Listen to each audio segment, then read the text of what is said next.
আসসালামু আলাইকুম। আজকে কথা বলবো তামিম আনসারির ডেস্টিনি ডিসরাপ্টেড এই বইটা নিয়ে।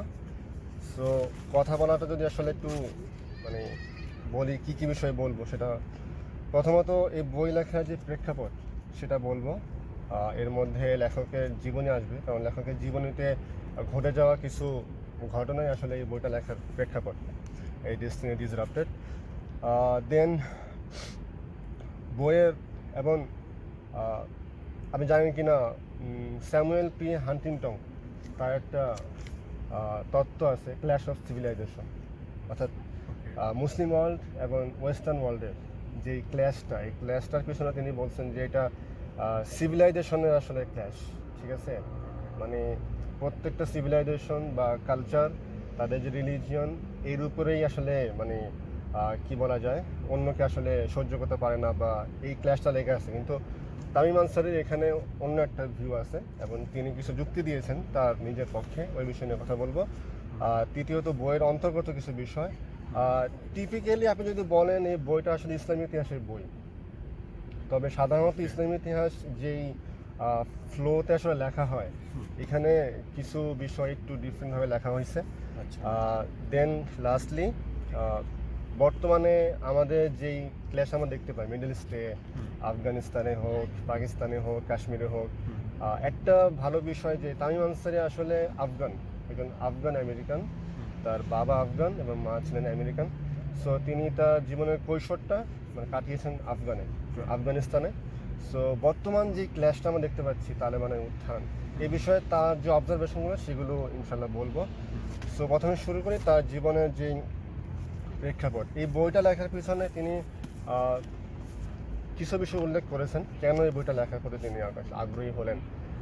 তিনি যখন ছোট ছিলেন, স্বভাবতই তিনি ইতিহাস পড়তে খুব পছন্দ করতেন, কিন্তু তখনকার সময় তিনি এই বইতে বলছেন যে ফার্সি ভাষায় লিখিত আপনার যে সোর্সগুলো পাওয়া যেত ওগুলো খুব একটা ইন্টারেস্টিং ছিল না। দেন ভালো ভালো বিষয়গুলো ইংলিশে লেখা ছিল। ওকে, মানে এবং তিনি একটা ঘটনার কথা বলেছেন যে তার গ্রামে কোনো কারণে একজন ব্রিটিশ হিস্টোরিয়ান, আপনি হয়তো নাম শুনছেন, আর্নল্ড টয়েনবি, তিনি এসেছিলেন। খুব ভালো লেখক। তিনি এসেছে, তাকে বলা হলো যে এই গ্রামে একটা আমেরিকান ছেলে থাকে। মানে একটা মজার বিষয় হচ্ছে, যখন তিনি আফগানিস্তানে ছিলেন তখন সবাই তাকে দেখিয়ে বলতো যে আসলে এই দেখো একটা আমেরিকান ছেলে। আবার তিনি যখন আমেরিকা চলে গেছেন তখন সবাই তাকে দেখিয়ে বলতো যে এই দেখো একটা আফগান কিড। হ্যাঁ, এলিয়ান ছিল। এবং সো তাকে বলা হলো যে এই গ্রামে একটা ইতিহাস পড়তে খুব পছন্দ করে একটা ছেলে আছে। সো আর্নল্ড টয়েনবি তাকে চা খাওয়ার দাওয়াত দিল। তো তিনি আসলেন, তো যাওয়ার সময় তাকে একটা বই উপহার দিল আর্নল্ড টয়েনবি। বইটার নাম ছিল দ্য স্টোরি অফ ম্যানকাইন্ড। এবং এর লেখক ছিল ভ্যান লুন, হেনরিক উইলিয়াম ভ্যান লুন। তো তিনি যেটা বলছেন যে এই বইটা দেখে তিনি অনেকটা তাজ্জব হয়ে গেলেন, oh my God, we have a story. মানে তিনি মনে করতেছেন তিনি তো এই হিউম্যান কাইন্ডের অন্তর্গত না, মানুষের অন্তর্গত, তো এটা তার স্টোরি। সো তিনি বলতেছেন we have a story, really. খুব মজা নিয়ে পড়ছেন বইটা, ঠিক আছে। যখন বড় হইলেন তখন বুঝলেন যে না, এটা আমাদের স্টোরি না, এটা ইউরোপের কিছু মানুষের স্টোরি। অর্থাৎ তখনকার ইংলিশে লিখিত বেশিরভাগ বই ইউরোসেন্ট্রিক ছিল, এটাই বলার উদ্দেশ্য। এবং এটা একটা বড় ধাক্কা তার জীবনে। এবং তারপরে আপনি জানেন যে তিনি আমেরিকাতে কিছু মানে সেকেন্ডারি স্কুল, হাই স্কুল, এইসব লেভেলের টেক্সট বুকের আপনার করতেন, টেবিল অফ কন্টেন্টস, মানে রিভিউ করতেন আর কি, ঠিকঠাক করে দিতেন, এই বিষয়ে কাজ করতেন। তো তাকে টেক্সাসে একটা কাজ দেওয়া হলো যে হাই স্কুল লেভেলের একটা ইতিহাস বইয়ের আপনার নতুনভাবে সাজানোর কাজ। ওখানে কি কি বিষয় থাকবে অন্তর্গত ওইটা ঠিক করে দেওয়া। তো তিনি চেষ্টা করতেন যে মুসলিমদের যেই বিষয়গুলো এগুলোকে বেশি পরিমাণে কাভার দেওয়ার জন্য। এটা এই জন্য না তিনি মুসলিম ছিলেন বলে, এটা উদ্দেশ্য ছিল আসলে তিনি যেটা বলতেছেন যে আমাদের আজকের সময়ে যে কনফ্লিক্টটা, তার বইতে যেটা আছে, ইটস একটু পড়ে শোনাই, যেই the conflict racking the modern world is not, I think, best understood as a clash of civilizations. It's better understood as the friction generated by two mismatched world histories intersecting. অর্থাৎ দুইটা ভিন্ন ধারার যে history পড়ার যে আমাদের যে প্রবণতা, এটা যখন ইন্টারসেক্ট করে তখনই আসলে এই ক্লাসটা হয়। এবং যদি বলি যে এখানে মানে আপনার অসামঞ্জস্যটা কি আসলে, মূলত অসামঞ্জস্যটা হচ্ছে যে, বা যদি বলি যে পশ্চিমা বিশ্ব, ওয়েস্টার্ন ওয়ার্ল্ড আসলে কোন জায়গাটায় মুসলিমদের ব্যাপারে উদাসীন, বা তারা where did they go wrong regarding ইসলাম। তিনি বলতেছেন যে প্রথমত দে ডিডন্ট কভার ইট অল। মানে সাধারণত ইতিহাসে চর্চার ক্ষেত্রে তিনটা বিষয় ইম্পর্টেন্ট। প্রথমত হচ্ছে এনভায়রনমেন্ট, আপনার যে পরিবেশে আছেন সেই পরিবেশটাই আপনার ইতিহাসকে প্রভাবিত করে। দ্বিতীয় বিষয় হচ্ছে আপনার টুলস, আপনার মানব সভ্যতায় বিভিন্ন সময় মানুষ যে টুলস নিয়ে আবিষ্কার করেছে বা তৈরি করেছে সেগুলো ইম্প্যাক্ট করে। তৃতীয় এবং মোস্ট ইম্পর্টেন্ট বিষয় হচ্ছে ন্যারেটিভ, মানে হিস্ট্রি আসলে বর্ণনার ক্ষেত্রে আপনি কি বর্ণনা ধারাটা ফলো করতেছেন, এটা ইম্পর্টেন্ট। সো এই বর্ণনা ধারায় ওয়েস্টার্ন ওয়ার্ল্ড যেটা করে যে মুসলিমদের জাস্ট রিলিজিয়ন হিসেবে চিন্তা করে এটাকে, মানে এটাতে আসলে ইতিহাসেরই অংশ, মানে এটা হচ্ছে একটা আলাদা সভ্যতা। হ্যাঁ, এটাকে তারা আসলে কনসিডার করে না বা এটাকে কভার করে না, এটা একটা সমস্যা। এবং মানে আরেকটু মানে ক্লিয়ারলি বললে এরা মানে গুরুত্বের সাথে নেয় না। হ্যাঁ, মানে আসলে অথবা অনিচ্ছাকৃত যেটাই হোক, কিছু ভাষা তারা জানে না হয়তো বা, হ্যাঁ সেটাই বলতেছে, হয়তো অনিচ্ছাকৃত। দ্বিতীয় তারা যে বিষয়টা ভুল করে সেটা হচ্ছে, এমন আমরা মোস্ট অফ দ্য পিপল এটা মনে করি, উই থিঙ্ক অফ ইট, ইসলামকে আসলে মনে করি কি অ্যাজ এ রিলিজিয়ন সবসময়, as we think like Christianity, Judaism, Hinduism. আপনি এটাকে মনে করতে পারেন রিলিজিয়ন, এটা অবশ্যই religion, but Islam is also some other things too. Like তিনি বলছেন ইটস অ্যান আইডিয়া। এখানে ইন্টারেস্টিং এই বিষয়টা আমার কাছে মনে হয়েছে যে খুব ইন্টারেস্টিং, যে it's an idea on how the world should be politically organized. এখন ওয়ার্ল্ডকে আসলে পলিটিক্যালি অর্গানাইজড করে যে মতবাদগুলো যেমন হইতে পারে, তিনি তারপরে বলতেছেন যে which make it compatible with like communism, parliamentary democracy, other system of society organizing like that. এই বিষয়গুলো কিন্তু মানে বিশ্বকে পলিটিক্যালি অর্গানাইজ করে বা চেষ্টা করে, ঠিক আছে। তো আপনি রিলিজিয়নের বিষয়টা যদি একদিকে রাখেন, ইসলাম কিন্তু এইটাও অর্গানাইজ করার চেষ্টা। যেমন একটা উদাহরণ দিই, খিলাফত যে ব্যবস্থাটা, এটা কিন্তু ওয়ার্ল্ডকে অর্গানাইজ করার একটা প্রবণতা ছিল, ঠিক আছে। সো এটা কম্পার্টেবল উইথ, আপনি যদি ইসলামের অনেকগুলো দিক আছে, একটা দিক রিলিজিয়ন, আরেকটা দিক আপনি বলতে পারেন যে এটা পলিটিক্যালি অর্গানাইজ করার একটা আইডিয়া, ঠিক আছে। থার্ডলি ইটস অলসো সিভিলাইজেশন, এটা আপনি আগে বললেন, এটা আসলে একটা সিভিলাইজেশনের অংশ। মানে যেমন লাইক আপনি বলতে পারেন যে চায়না সিভিলাইজেশন, ঠিক আছে, আদার সিভিলাইজেশন। ওকে, সো এটা কীভাবে সিভিলাইজেশন, যেমন ধরেন যে ইসলামিক আর্ট আছে একটা ভিন্ন বিষয়, আর্ট, ঠিক আছে। আবার ধরেন আমরা কি পরবো, আউটফিটস, এটা একটা ভিন্ন বিষয়। এটা নট নেসেসারিলি জুবা পড়তে হবে, সেটা এমন না। সেটা হচ্ছে আউটলাইন আছে, এটা একটা ডেসক্রিপশন আছে, ইনস্ট্রাকশন আছে। সো কিন্তু বলছেন within the political civilisational aspect of Islam, Islam has things to say about,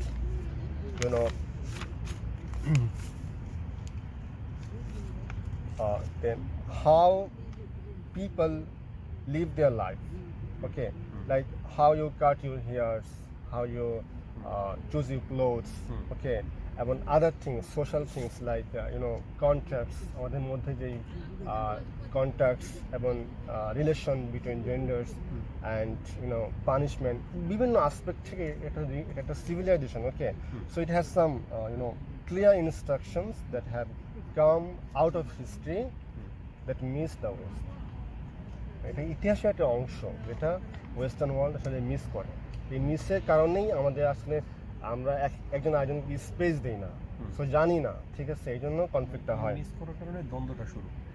এখানে আরেকটা গুরুত্বপূর্ণ বিষয় আছে, যেমন পলিটিক্যাল অ্যাসপেক্ট বা এই যে অ্যাসপেক্টগুলো, এই অ্যাসপেক্টের সাথে আরেকটা মোস্ট ইম্পর্টেন্ট, আপনি পলিটিক্যালি যখন একটা অ্যাসপেক্ট আসবে সেখানে ইকোনমিক স্ট্রাকচারটা খুব ইম্পর্টেন্ট, ঠিক আছে।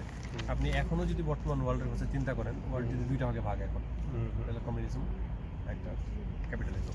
এদিকে কমিউনিজমের ওরা হচ্ছে যেমন আপনার মার্ক্সবাদী, এটা কিন্তু ইকোনমিক্যাল ফর্মুলা, ঠিক আছে হ্যাঁ, অ্যাডাম economical স্মিথের মানে অ্যাকচুয়ালি পলিটিক্যালটাও কিন্তু ইকোনমিক বেজের উপরে বেজের দাঁড়ানো। উপরে। সো ইসলামের ইকোনমি আছে আলাদা, ঠিক আছে, এবং এটার ক্লিয়ার ডিরেকশন আছে যে আপনি কোনটা করতে পারবেন কোনটা করতে পারবেন না। এবং মডার্ন এখন যারা গবেষক তারা তো মডার্ন ইসলাম ব্যাংকিংগুলো এই হিসেব করে চালাচ্ছেও। চালাচ্ছে।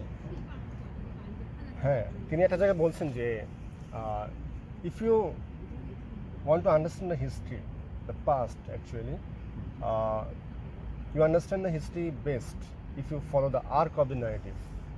এই যে ন্যারেটিভগুলো আসতেছে এখানে রিলিজিয়নের বিষয়টা বাদ দেন, হুম, হুম, এই ন্যারেটিভটাকে আপনি জাস্ট গ্রহণ করেন, সো কি হবে, and I feel that you understand the present best if you include your understanding that understanding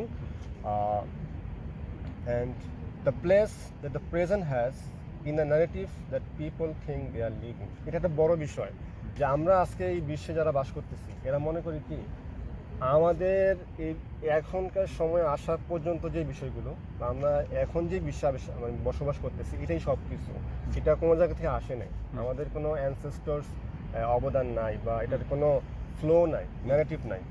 so এমন at the same time in the Muslim world there is a coherent narrative that the people have living in, so it is different.